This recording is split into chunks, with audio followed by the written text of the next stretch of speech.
kettlebell swing. This is one of my favorite movements for hip force production. What we're gonna do is swing this kettlebell from here all the way out. So for this drill, it's a hip hinge movement. So we're pushing those hips back and then driving those hips forward.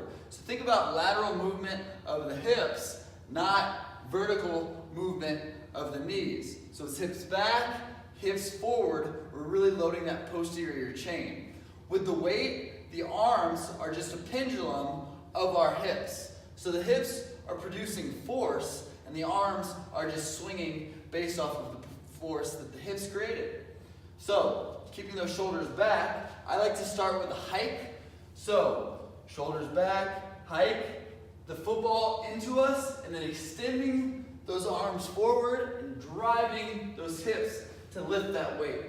Couple key points here is I'm going to be catching the kettlebell with my hips, or we're going to maintain that neutral position all the way through here. Once we get to about our hips, we're pushing that butt back, catching the kettlebell with our hips. You could try to hit yourself in the butt with the kettlebell. A couple different cues to think about, but this is the key, is maintaining this vertical position until about here. That's when we start the hip hinge.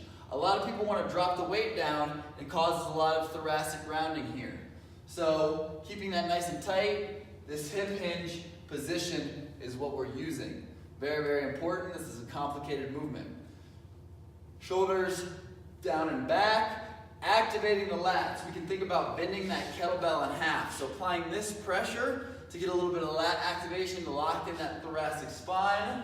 Here, bending the kettlebell in half, hiking, driving those hips forward, keeping everything nice and neutral. Boom. Squeezing the butt at the top. Again, it's a complicated movement. Make sure you're hitting all of those check boxes before we start, because it can create a lot of flexion in the spine if we're not careful.